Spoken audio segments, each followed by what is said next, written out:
hop into current events, and then we'll go into the fight recaps. Yeah, let's get into a little bit of current events. So, oh my God, talk about Conor McGregor making news this past weekend and this week, man. We just want to welcome you guys to the Conor McGregor show, because the next couple of minutes is going to be strictly dedicated to straight Conor. So not only that, we got Conor Pacquiao. That was the big thing that got announced. Yes, it was, and that was right before the fight. Yeah, that was revealed Friday afternoon on Twitter that he's boxing Manny Pacquiao next in the Middle East. Yeah, and I don't know. I don't know. I don't know what's going to happen. Let me ask you this. Ask away, bro. Let me ask you this. Do you feel the same way that you felt when Conor fought Floyd Mayweather? Is this giving you the same type of juice, same type of vibe, same type of... No. So the Floyd fight, me personally, I knew what it was about. It was about a money fight. It's our best, our biggest name in combat sports history, in MMA, and then you have the biggest name in boxing, right. The money man. So it was a money fight. Funny thing, I was the one who put the type. Anyways, we'll go on there. I put the name. You guys can go back to the previous episodes. We touched on that very intricately. Yeah. So. That one had a buzz. It was more of an event. Like, yes, me personally, I was like, Mayweather's probably going to win that one, hands down. But it was more of like, hey, I just want to attend this event. It's bigger than life. It's going to be, we're never going to get this again. Yeah, I think it was definitely a money fight. Like, hey, exactly. Our best, your best. The timing's right. Stars aligned. Had a little motivation, a little social media push behind it. Exactly, and it was cool because you get both sides of the combat sports. You get boxing and MMA, right? And it was fun to be there. We were both there. We were there at least at the press conference. Exactly. So it was with the FU suit. Oh yeah, the LA, yeah. That was nuts. It was cool meeting the media, and it was such a different thing. It wasn't a regular fight. It wasn't even like International Fight Week. It wasn't like that. No. It was its own spectacle on its own. So this does not have the same feel to it, and maybe because I feel like Pacquiao is gonna put every hand, the hamburger helper hand, the freaking Allstate hand on Conor McGregor's face, bro. I'm just saying he's gonna put all the hands on him, and I'm like, I don't want to see that. That's going to be a brutal fight. I mean, because Pacquiao's going to go after him. He's not like Mayweather where he's going to slip and, give you a couple rounds and read you, right? I think this does work a little bit into Conor McGregor's favor, though. You want, as Conor McGregor, you want somebody that's going to be a little more aggressive in the boxing ring instead of somebody that's being a little more defensive. Because instead of you chasing the shots, because we all know Conor gets gassed. Instead of you chasing the shots, you can be a counter striker. That left could be a little more effective. You can then somewhat try to control the pace because you could be the aggressor at times. I think it benefits a little more stylistically for Conor McGregor, but it does not have that same type of oomph and push behind it that Floyd versus Mayweather had. I'm sorry, Floyd versus McGregor had. Yeah, and I think that is the difference between these two fights, and this is where Conor needs to realize. You could chase these money fights, man, but we're at a point about legacy for you. We want to see more for the legacy, and that means stepping back into the octagon. You can continue to do all these big money fights and set up your children's trust funds for forever, but let's stick to the to the actual legacy itself and get back into the MMA. Now, I would watch it. But I feel like I'm about to watch a butt whooping on this one. Does not have maybe because Floyd wasn't a knockout artist, right? Right. Granted, Manny Pacquiao is a little bit older, but if you put him with an amateur boxer, there's levels to the game, dude. Pacquiao's still a top level boxer, so 100%. I don't know. We expect Floyd to be sitting there looking to duck shots, right? So that leaves him susceptible to taking a shot. That's why it was so intriguing, Conor versus Floyd. And big left, can he get out of the way? That was the big question. And not only that, Floyd never in his earlier boxing career, yes, he would push the pressure and move forward, but towards his end of his career, he was a more defensive fighter. Broke his hands too many times. So the thing is, if Floyd was able to move forward with Conor and get a TKO in the 10th round, or a referee stoppage, whatever you want to call it, I'm just saying, Pacquiao's going to get the KO. Pacquiao will get the KO. Yeah, I don't see it being any other way, honestly. Now, once again, this is fun. We're going to watch it. We'll participate. Yeah. If we're being realistic, being realism type of people. God, man, I cannot talk today. What a horrible time to be doing a podcast. If we're looking at the, in the eyes of real reality, there we go. I honestly don't believe that this is even competitive. I think it does stylistically add up a little bit better for Conor in comparison to the Floyd fight, but I think both are not good for Conor. Hey, well, you know what? Maybe he wants the hands, dude.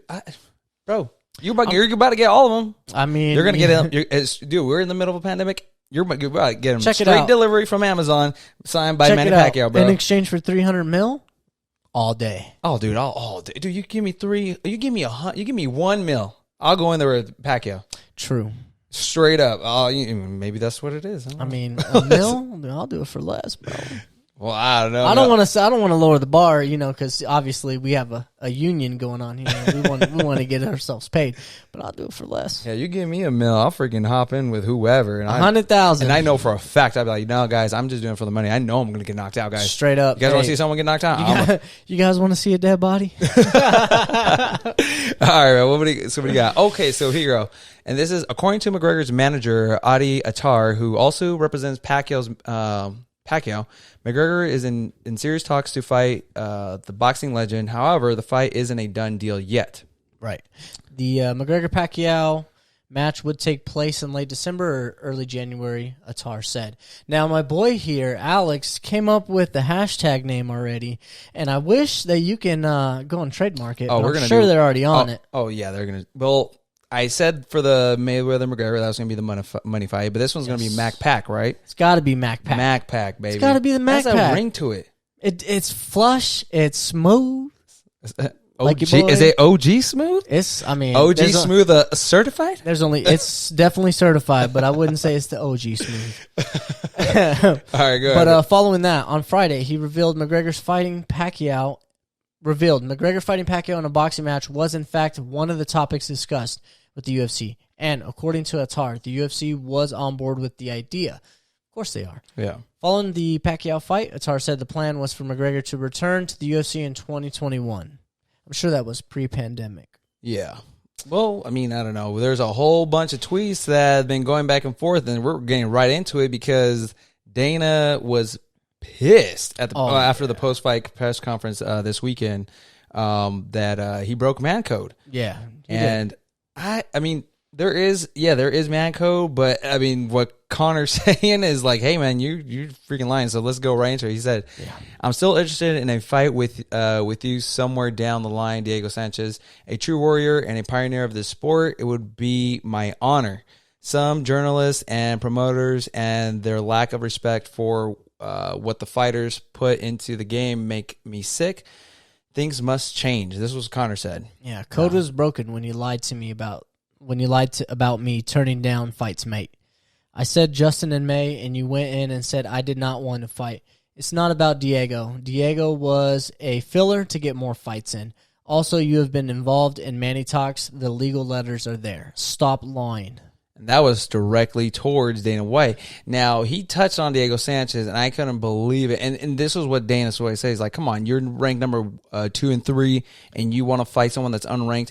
And, Yeah, he made a comment. And Diego Sanchez's fight this weekend was not even, right. There's no testament to even making that fight a at all reality. Like, no one wants to watch that fight. It was almost kind of insulting, and it made real hardcore fans look at Conor like, okay, so you were the kind of guy that would fight anybody, any place. Now it seems like you're literally cherry picking.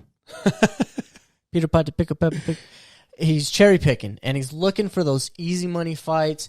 And honestly, dude, like, I wouldn't tune into that. That would make me kind of turn away. I'd be turned off. Yeah, I would take this photo off and probably put it on the other side of the wall so you guys can't see it. But yeah, we would replace it with something else. I'd petition for a John Jones. Yeah, so we'll see, man. But then Justin Gaethje replied to that. What did he say? Yeah, man. He said, Notorious MMA, not a good look lying on the boss.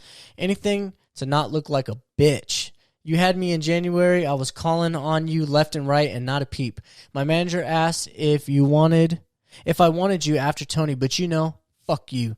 You never. This is so fun. You never wanted it. You took the easy road, kid. I apologize, guys. This and that's is all from. But this is just. This is purely, Justin Gaethje. I'm just reading off what the tweet said. This is purely for entertainment, guys. If you have children, please put them in the other room. Well, a little too late for that. Well, guys, we're talking about violence here, So anyways, we got some breaking news tweets that just popped off, like an hour ago? Yeah, man, right when we were putting together the prep work for the show. Yes. I'm like, hey, dude, did you catch this? And here's a little bit into it. Yeah, so Connor tweets, and this is December 12th, in the Point Depot This is what Islands, he says, yeah. No weigh-ins, open weigh, unified rules. I will arrange a travel fare for you and your family. McGregor Sports and Entertainment MMA in association with the Good Fight Foundation, charity mixed martial arts, and that was towards Justin Gaethje, I believe.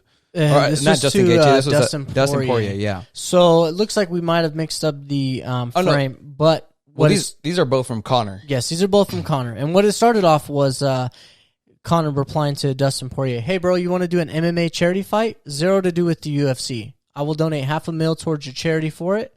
Sell it on pay-per-view or work out a TV deal, and we will work out other charities that are close to my heart also. I am engaged in many. Strictly a charity exhibition." And I love the word that you brought up off air. He was, that's kind of like lawyer talk. Yeah, man. It definitely seems like he was prepped by a lawyer or advised by a lawyer on certain verbiage to use. Because it's not a fight, which if you're in the UFC contract deals, you cannot have a fight anywhere else. But if you have an exhibition... Yeah, purely for charity. I think there's wiggle room in there. There's a wiggle room, a little almost like, what do you call that? A little...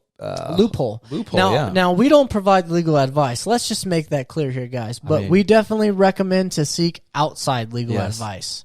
You can go to, what is it, Murillo law offices? And I'm sure if you Google Murillo law offices, you'll find one. Yeah. No, it does not exist, guys. I was just joking. Anyways, Dustin replies, yeah, let's go. Marquis Rules of Queensberry, or was it? Marquis of Queensberry Rules. Marquis Rules Exhibition, ? And then Connor replied, "Excellent. We shall take it offline and progress the process from here." Good man, Dustin. I respect your philanthropic efforts greatly, as well as how you conducted yourself post our first fight. You have my respect. Dustin replies, "I'm in. Let's do it. A lot of people will benefit from this at Good Fight FDN," and I believe that's his charity. Yeah, it's the Good Fight Foundation, which I'm a big fan of Dustin Poirier, man, and he does so many good things for that foundation. Let's make this happen, guys. Yo, let's get Connor in something competitive. But not only this opens up a whole new thing where it's like, if he's a promoter, Connor is a promoter, obviously with McGregor and Entertainment, right? Dude, this is a huge loophole where he's like, dude, I'm just piggybacking off the UFC name, getting your fighters, and I'm going to take every single one, and I'm going to make my own thing. I love it. And now we're, I'm waiting for Dana's response to this. Well, this really sounds like he was advised by a lawyer on the verbiage to use. Yeah. Now, the whole scenario. But now I think Dana is now being advised by his lawyers on how to respond properly, because I'm sure, you have to at least seek some legal advice in a scenario like this when you have somebody who's contracted through your corporation. Yeah, but I mean, dude, if Connor is able to pull this off, there goes all the contracts for the UFC, because they are super strict. Like, I'm telling you, man, they don't bend or fold. No, man. Especially, look at it. So I was a key artist for the UFC for 2017, 2018. And, dude, their contracts are like... As is. Dude, we're talking, they're strict, man. You cannot talk to anybody about anything. You cannot release any leaks, nothing. So they don't play. Yeah, they don't play. So anyways, I'm excited to see what's Dana's response after, our show right now. Yeah, this is going to be an interesting little storyline to see how Dana handles one of the biggest UFC stars in all-time history who's still under contract. Yeah. Who actually signed a new contract when he fought Cowboy right before. So we'll see, man.